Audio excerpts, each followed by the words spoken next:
Nah, itu salah satu kontribusi dari buku sejarah ini adalah seperti itu. Nah, itu pentingnya sejarah. Nah, untuk menjembatani materi Dr. Wandi tadi dengan apa yang mau saya sampaikan. Materi ini sebetulnya bagian kecil dari materi yang panjang tentang sejarah peradaban Islam. Jadi saya usahakan untuk sesingkat-singkatnya ya, dalam tempo yang sesingkat-singkatnya seperti proklamasi ya. Baik. Dalam tradisi pendidikan kita mengenal jenjang-jenjang seperti juga di Atira, kan ada TK, ada SMP, SD dan seterusnya. Ternyata kalau kita baca literatur tentang sejarah peradaban Islam, di masa lalu juga tentunya dikenal jenjang-jenjang pendidikan. Misalnya, kita mengenal untuk jenjang dasar itu, di masa Abbasiyah misalnya, di masa Muawiyah, itu ada, bahkan kutab ini sebetulnya sudah sejak masa Nabi Muhammad SAW sudah ada kutab. Jadi untuk sekolah yang level dasar itu sering disebut sebagai kutab. Ya, kutab dari taktib sebetulnya, dari kata dasarnya taktib, yang sebetulnya maksudnya sekolah menulis, baca tulis. Untuk level menengah dan kutab ini biasanya dilakukan di luar masjid, tidak di dalam masjid. Begitu mereka remaja, mereka akan masuk ke masjid dan dididik level yang lebih tinggi. Dan juga ada pendidikan yang lebih tinggi lagi, yaitu yang disebut dengan jamiah atau kuliah. Nah, pada level dasar ini, itu materinya apa? Materinya ada dua jenis kutab. Kutab yang pertama itu baca tulis biasa. Ya, calistung lah kalau kita bilang ya. Ada juga kutab jenis kedua ini mengajarkan pokok-pokok agama, hafalan Quran, ya. Kemudian juga tata bahasa Arab, nahwu sorof, sirah nabawiyah, kisah-kisah para sahabat dan lain-lain. Jadi ada dua jenis kutab. Jadi itu level dasar. Kemudian untuk level menengah, materinya adalah lanjutan dan pendalaman dari kutab jenis kedua. Nah, kemudian yang level tinggi itu apa? Yang dipelajari yaitu adalah ilmu agama yang lanjut seperti usul fiqh, dipelajari di sini, ilmu kalam, mantiq, kemudian juga ilmu-ilmu umum seperti kedokteran, filsafat, matematika, astronomi, logika dan lain-lain. Jadi ini materi pelajaran. Nah, kalau kita lihat tujuan pendidikan dalam Islam, itu sebetulnya kan mau menghasilkan manusia yang paripurna. Kita punya potensi diberikan oleh Allah, dan melalui pendidikan itu kita ingin segala potensi yang diberikan oleh Allah itu tersempurnakan. Itu sebenarnya hakikat tujuan pendidikan dalam Islam. Jadi bukan tujuannya itu pragmatis sedangkal sekedar untuk mencari kerja. Itu sampingan saja. Tapi tujuan utama pendidikan itu adalah bagaimana menjadikan manusia yang lengkap. Kita sudah diberikan potensi akal, roh, ya, nafs, jasad, tadi tarbiyah jasadiyah, tarbiyah ruhiyah dan lain sebagainya, itu semuanya potensi, dan pendidikan itu sebetulnya bagaimana potensi yang sudah diberikan itu optimal. Nah, seluruh proses pendidikan dari dini sampai dewasa itu hakikatnya kontinu. Jadi kita tidak bisa bicara TK saja, SD saja, SMP saja. Jadi pembagian jenjang itu kenapa? Karena manusia itu tidak langsung sempurna secara akliyah. Tadi makanya ada pertanyaan, kalau level SD itu ya pembiasaan, kata Ustadz Wendy tadi, karena memang akalnya belum terbentuk sempurna.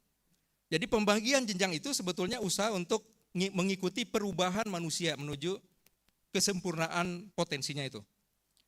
Nah, pendidikan yang telah utuh dan menyeluruh itu baru dapat diberikan ketika manusia sudah sempurna potensinya, yaitu pada masa dewasa. Jadi kalau kita bicara pendidikan, sebetulnya yang sudah sempurna itu adalah level dewasa. Saya tidak mau menyebutkan pendidikan tinggi atau universitas, karena kita tidak sedang berbicara masalah lembaga di sini. Kita berbicara masalah manusia itu sudah sempurna tidak secara akalnya. Jadi boleh jadi kelas 3 SMA itu sebenarnya pendidikan tinggi. Secara usia memang 3 SMA, tapi secara potensi sudah dewasa. Nah, inilah alasan mengapa peradaban Islam itu ternyata kalau kita baca sejarah menjadi pelopor bagi pendirian universitas-universitas terawal di dunia. Dan ini yang akan menjadi menarik. Kalau kita lihat, lembaga-lembaga pendidikan untuk orang dewasa di dalam peradaban Islam itu ada banyak. Pertama, tentu universitas itu sendiri atau madrasah. Madrasah di sini adalah perguruan tinggi yang hanya mengajarkan ilmu-ilmu syariah. Kalau universitas ini umum. Kemudian ada rumah sakit. Rumah sakit itu di masa lalu adalah tempat pendidikan untuk calon-calon dokter. Namanya itu Bimaristan. Ini berasal dari bahasa Persia, Pahlavi. Bimar itu artinya sabar, ya. Stan itu artinya tempat, makanya Pakistan, Afghanistan. Stan itu lokasi. Jadi kalau diterjemahkan secara literal, Bimaristan ini tempat para pasien. Ya. Bimaristani itu artinya sakit. Jadi Bimaristan bisa juga diartikan rumah sakit. Jadi bahasa Indonesia. Kalau di Malaysia nggak ada rumah sakit istilahnya, hospital. Kan kita masuk rumah sakit harusnya rumah sembuh. Kalau rumah sakit, sakit terus nanti. Atau Darushifa. Nah, jadi rumah sakit dan sekolah kedokteran atau kuliah atib itu juga diperuntukkan untuk pendidikan tinggi. Yang ketiga, Diwan At-Tarjamah. Ini sekolah penerjemahan untuk menghasilkan para penerjemah-penerjemah otoritatif. Nah, jadi di masa lalu itu terjemahan-terjemahan buku itu tidak sembarangan orang bisa melakukan. Karena bisa jadi terjemahannya keliru. Jadi tidak boleh sembarangan kita menerjemah karena tidak dijamin ke otoritasannya. Kemudian yang berikutnya perpustakaan atau Baitul Hikmah. Ini juga tempat pendidikan. Di masa lalu kepala perpustakaan itu adalah bukan hanya tugasnya mengatur buku-buku, memanage buku-buku, tapi juga mengetahui isi bukunya dan kalau ada yang mau bertanya bisa menjelaskannya. Nah loh, makanya kepala perpustakaan itu dulu adalah seorang syekh atau bahasa sekarang profesor. Nah jadi harus profesor di sini. Kemudian ada juga observatorium dan lain-lain, banyak sekali. Nah karena saya sudah diwanti-wanti 30 menit, ya, saya hanya akan membahas satu yang A saja. Yang A saja, yang lain kapan-kapan. Kalau kita lihat data sejarah, kira-kira universitas mana sih yang paling tua? Mungkin karena istilah universitas itu seakan-akan asing, kita menyangka mungkin Oxford, mungkin Cambridge, mungkin Harvard, yang keren-keren itu. Tapi ternyata 4 universitas tertua di dunia itu lahir dalam peradaban Islam. Yang pertama Zaitunah. Bukan Zaitunah College ya, ada Madrasah Zaitunah di Tunisia. Ini yang paling tua. Tahun 731. Yang kedua Universitas Qarawiyyin di kota Fez di Maroko.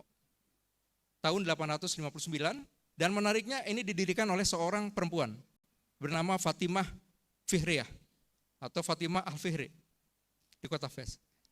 Kemudian yang berikutnya adalah Universitas Qurtubah. Bahasa sekarang Cordoba. Jadi Cordoba itu bahasa Arabnya Qurtubah. Madrid bahasa Arabnya Madrid. Makanya Real Madrid itu artinya Real Madrid.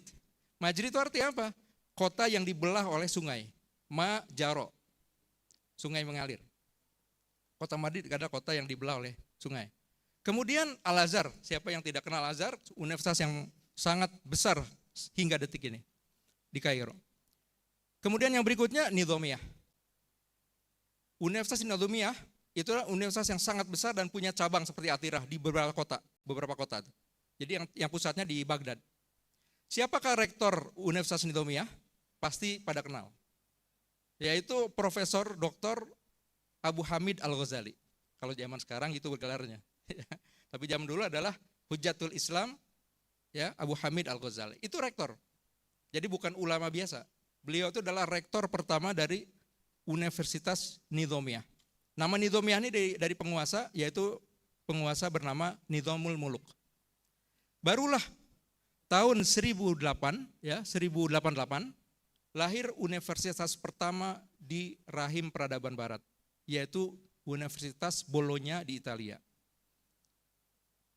Dan menyusul kemudian Sorbonne University. Tadi tempat belajarnya Profesor Rashidi. Sorbonne University dulunya belum Sorbonne, tapi Paris, Universitas Paris. Kemudian lahir Oxford, diikuti Cambridge, Salamanca di Spanyol, kemudian lahir juga Mustansiriyah di Irak, dan Sankor di Timbuktu di Mali. Kalau penasaran seperti apa bentuknya sekarang ini masih ada.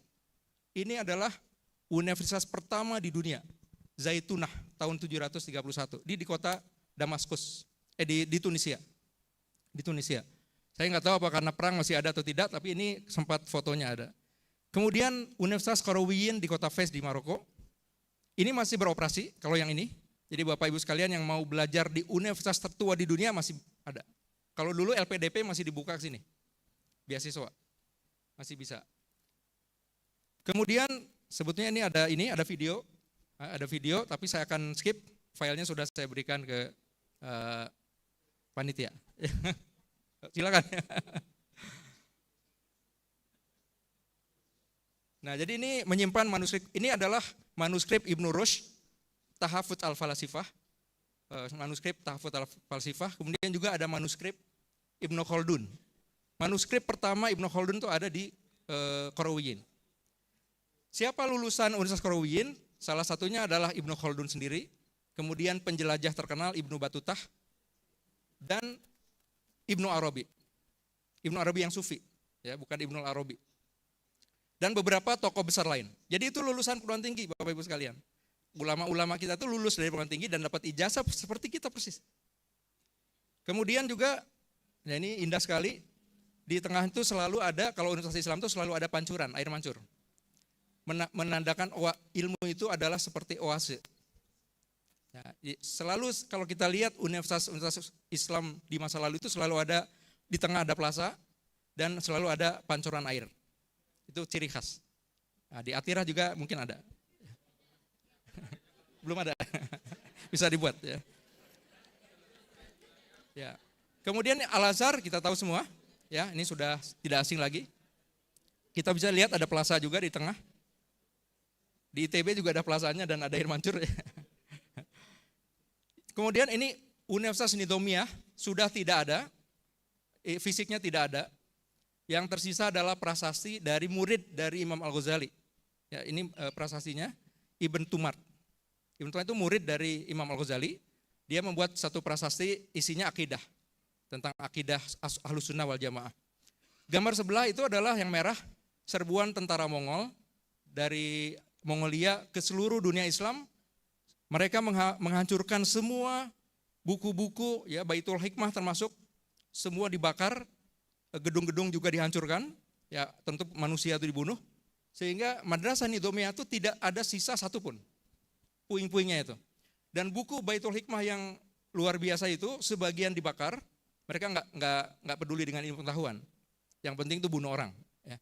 Dan sebagian lagi dilempar ke sungai Efrat Efrat untuk menyeberang sungai kuda, sehingga diceritakan dalam sejarah sungai itu menghitam karena tintanya. Jadi kita kehilangan banyak sekali warisan ilmu dari para ulama di masa lalu akibat ini. Kemudian ini Madrasah Mustansiriyah, ya, di Baghdad. Dan ini adalah madrasah yang juga terkenal, yaitu Madrasah Sankor. Ya, Sankor itu di mana? Nah, Sankor itu sebetulnya dulu New Yorknya Afrika. Jadi Afrika di masa lalu itu sebetulnya peradaban yang sangat maju. Madrasah Sankor itu berada di kota Timbuktu dan kalau dalam peta sekarang itu di negara Mali sekarang. Afrika itu sebetulnya dulu negara superpower. Bapak Ibu mungkin pernah lihat film Wakanda Forever. Bukan Wakanda No More, ya. Black Panther. Black Panther itu meskipun dia tokoh khayalan tapi berbasiskan sejarah. Karena dulu di Afrika itu ada seorang raja yang super kaya. Bahkan belum ada manusia sampai detik ini yang melebihi kekayaan Mansa Musa, Raja Mali. Jadi ini manuskrip berbahasa Latin, ini yang tengah tuh terkenal Raja Emas. Katanya Raja Salman sudah melampaui sekarang, tapi sampai sebelum Raja Salman ini belum ada yang mengalahkan. Jadi beliau itu kalau haji bawa karavan kuda, ratusan ekor kuda dan bawa emas dibagi-bagikan ke fakir miskin. Dari Mali sampai Mekah itu, bagi-bagi emas.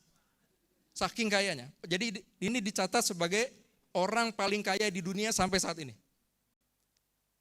Ya, Mansa Musa. Ya ini tokoh AI-nya. Pakai AI seperti ini. Jadi ganteng. Ya. Nah ini Madrasah Sankor bentuknya seperti ini. Ya, itu yang kayu-kayu itu bukan talang air, itu ventilasi udara karena di dalam supaya tidak panas. Khas ya. Jadi dulu kota Timbuktu itu adalah kota pelajar. Setengah dari penduduknya itu mahasiswa dari berbagai penjuru dunia. Sekarang Afrika kesannya negara terbelakang akibat kolonialisme. Dulu sangat maju sekali. Nah, mengapa pendidikan tinggi itu lahir dalam peradaban Islam? Karena pendidikan tinggi itu lahir dari satu falsafah yang khas. Kita lihat istilah-istilah yang kita gunakan dalam perguruan tinggi itu ternyata berasal dari peradaban Islam. Sebagai contoh, istilah kuliah. Kalau ibu bapak sekalian mau ke kampus kan, mau kemana? Mau kuliah. Kenapa kuliah? Kenapa namanya kuliah? Sebetulnya kuliah itu maksudnya kalau sekarang kan kalau mau kuliah itu artinya ada kelas, ya kan? Tapi kuliah itu sebetulnya tempat. Mau kuliah itu sebetulnya mau ke kampus, bukan mau ada kelas. Jadi kuliah itu adalah nama bagi perguruan tinggi di masa lalu, namanya kuliah. Diterjemahkan ke dalam, kuli kan artinya dalam bahasa Arab, kullu itu adalah semuanya. Diterjemahkan ke dalam bahasa Latin, karena bahasa orang-orang barat waktu itu belum bahasa Inggris, bahasa persatuannya bahasa Latin. Diterjemahkan menjadi universitas, universitatem. Universitas artinya universal, menyeluruh, diterjemahkan. Dalam bahasa Inggris menjadi university. Jadi aslinya itu kuliah. Kemudian Bapak Ibu sekalian mungkin pernah kuliah, ada namanya fakultas. Kenapa namanya fakultas? Coba tanya ke dekannya. Bapak kira-kira kenapa namanya fakultas? Ya, mudah-mudahan bisa menjawab. Kenapa namanya fakultas? Karena asal katanya adalah kuwah. Kuwah, kekuatan, bahasa Arab. Dalam bahasa Latin, kuwah, kekuatan itu adalah fakultas. Jadi fakultas artinya kekuatan. Kalau dalam psikologi dikenal fakultas jiwa. Potensi jiwa. Nah, kenapa istilah ini dipakai untuk perguruan tinggi? Karena sebetulnya filosofi perguruan tinggi itu adalah menghasilkan al-insan al-kulli. Makanya kuliah supaya jadi manusia sempurna. Istilah lain al-insan at-tam, manusia yang menyeluruh. Karena itu secara metaforik, nama-nama ini adalah dianalogikan sebagai bagian-bagian tubuh manusia. Jadi fakultas itu adalah kekuatan tangan, fakultas MIPA kakinya, fakultas seni tangan yang satunya. Jadi bagian-bagian dari tubuh manusia itu dianalogikan sebagai kekuatan fakultas. Makanya namanya fakultas. Dan keseluruhannya namanya kuliah. Kenapa namanya kuliah? Karena tujuan pendidikan tinggi itu dan pendidikan secara umum itu adalah menghasilkan manusia yang kuli. Bukan kuli bangunan, ya. Kuli dalam arti sempurna. Ya, manusia yang paripurna, manusia yang sempurna. Itu bukti berikutnya bahwa pendidikan tinggi itu lahir dalam peradaban Islam. Kalau masih kurang bukti kita lanjutkan. Pengukuhan profesor, syekh, wisudawan, kalau di wisuda, Bapak Ibu sekalian pasti pernah wisuda, minimal TK di wisuda sekarang kan. Itu sudah pakai jubah, toga. Ya, pemberian jubah toga itu bukan datang dari tradisi orang-orang kafir. Dulu ada teman saya, mahasiswa fisika, itu tidak mau di wisuda di Sabuga, di ITB, gara-gara itu tradisi kufar katanya. Kan lagunya aja seperti gereja kan. Gaudeamus gitu, Juveles Judos. Ya, itu ada yang hafal. Dan toga seperti pendeta-pendeta. Itu tidak benar. Jadi pemberian toga itu sudah ada dalam peradaban Islam di masa lalu sebelum orang-orang barat menggunakannya. Bahkan topi wisuda. Ya. Gaun ya. Ini rujukannya. Saya takutnya disangka, Pak Usep ini kayaknya ngarang-ngarang deh. Nah, jadi tidak ngarang-ngarang ya Bapak sekalian. Ini ada beberapa rujukan, cuma saya tampilkan satu. Ini buku dari Profesor Ahmad Syalabi, salah satunya. Dan ini juga diperkuat oleh ahli sejarah dari Bandung, Pak Mansur Suryanegara, ini kutipannya. Ya, kutipan buku Api Sejarah. Dan kalau masih kurang argumen, ini ada Profesor Oxford, namanya Profesor Afifi Al-Kiti yang pakai serban. Dia adalah orang Melayu pertama yang mengajar di Universitas Oxford. Dan mungkin satu-satunya. Dia menceritakan dari mana asal muasal baju toga itu. Sayangnya ini kecil ya suaranya. Jadi dia menjelaskan bahwa baju toga itu sebetulnya berasal dari tradisi para ulama. Dan demikian juga topi. Kenapa dulu itu topi itu sebetulnya menggantikan kalau seseorang itu lulus dari perguruan tinggi, mereka itu akan membungkuk dan diletakkan di atas kepalanya mushaf Quran. Kadang-kadang diikat dengan tali. Sebagai simbol bahwa setelah saya lulus dari universitas ini tidak akan pernah menyalahi Al-Quran. Ilmu saya itu tidak akan menentang Al-Quran. Hanya begini, ketika masuk ke tradisi barat itu diganti menjadi topi. Atau mortarboard istilahnya. Sekarang sudah berevolusi bentuknya. Dulunya kotak. Nah ini ya beliau sedang menjelaskan. Namanya Profesor Afifi Al-Kiti. Adik beliau namanya Profesor Aiman Al-Kiti. Dan Profesor Aiman Al-Kiti ini lulusan Universitas Korowiyin di Fes, Maroko. Yang tadi saya perlihatkan gambarnya. Jadi ini adik kakak pintar-pintar semua. Baik, ini contoh. Contoh lain. Ya. Contoh lain. Kita kalau lulus ya dapat ijazah. Sebelum ke situ saya mungkin yang kedua dulu. Ya. Dapat ijazah. Kenapa disebut ijazah? Apa arti ijazah? Izin. Ijazah. Ijazah itu izin, pembolehan, kebolehan. Jaiz, kan jaiz itu boleh. Ijazah itu artinya izin. Izin untuk apa? Lengkapnya sebetulnya ijazah litadris. Izin untuk mengajarkan kepada orang lain. Jadi kalau ibu bapak sekalian menerima ijazah, itu maknanya sudah boleh ngajarin ilmunya ke orang lain. Kalau belum dapat berarti belum boleh. Nanti malah praktek. Nah istilah ini diserap oleh Universitas di Bologna, diterjemahkan dalam bahasa Latin menjadi licentia docendi. Licentia artinya license, docendi mengajar, makanya dosen. Dosen artinya pengajar. Licentia docendi artinya izin mengajar. Ini huruf-huruf ini rujukan Bapak sekalian, takutnya saya, mana buktinya? Nah, itu bisa diklik nanti ya. Bisa diklik ini. Ini ke PDF. Nah ini rujukan-rujukannya nanti. Lama PDF-nya. Baik, sebelum ke PDF, demikian juga kalau ada gelar BA, Bachelor, itu dari bahasa Arab bihaq riwayah. Ini rujukan jurnalnya. Ya, rujukan jurnalnya. Oh, di sini tampil sini enggak ya? Oh iya, apa. Baik, selanjutnya. Kalau di Malaysia, kalau kita lulus, istilahnya bukan ijazah Bapak Ibu sekalian, istilahnya sijil. Itu seperti gambar ini ya, sijil nih. Ya, sijil. Ini Malaysia, sijil, kalau kita ijazah. Sijil itu berasal dari bahasa Latin sebetulnya, yaitu sigilium. Sigilium itu dari bahasa Arab. Ya, sijil itu bahasa Arab. Artinya adalah tutup, penutup. Seal. Kan ada Seal of Navy, misalnya angkatan laut, ya, angkatan laut Amerika. Seal itu artinya lambang, cap. Nah, itu dari tradisi Islam. Kemudian juga George Makdisi, seorang sejarawan, beliau bukan seorang Muslim.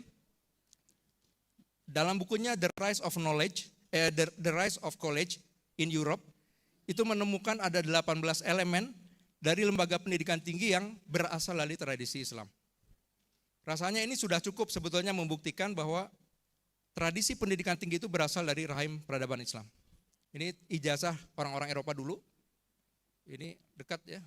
Sini ada tulisan pro licentia. Pro licentia artinya untuk memperoleh ijazah. Kan kalau kita juga begitu ya. Sebagai salah satu syarat mendapatkan gelar apa gitu ya. Nah itu juga. Jadi ini menunjukkan di Eropa juga menggunakan istilah licentia. Banyak lagi istilah chairman dalam perguruan tinggi. Saya skip saja. Ini istilah halqah. Ya, tadi juga ada yang menyinggung istilah halqah. Halqah itu artinya apa? Lingkaran. Ini halqah atau bukan? Halqah. Kok nggak melingkar? Harusnya kan melingkar. Nah, kenapa disebut halqah? Karena di masa lalu itu kalau kita ngaji pada seorang syekh, itu murid-muridnya selalu berada di bawah Karena hanya syekh lah yang berhak punya kursi. Makanya chairman. Jadi istilah melingkar itu menjadi halqa itu dikekalkan menjadi suatu istilah kelompok diskusi. Makanya kita kenal istilah Vienna Circle di Jerman. Kemudian di Jogja ada lingkar diskusi limited group. Dan lingkar-lingkar yang lain. Padahal sebetulnya belum tentu lingkar. Bisa jadi duduknya seperti ini. Nah, kenapa dinamakan lingkar? Karena dulunya tradisi dalam peradaban Islam itu begitu. Jadi murid-muridnya melingkari dari syekhnya yang berada di kursi. Kita lanjutkan ya ceritanya. Nah, ya. 5 menit lagi. Nah, kan 5 menit lagi. Kurikulum. Ternyata bukan hanya istilah-istilah, simbol-simbol, gimmick-gimmick yang ditiru, tapi sampai pada kurikulum.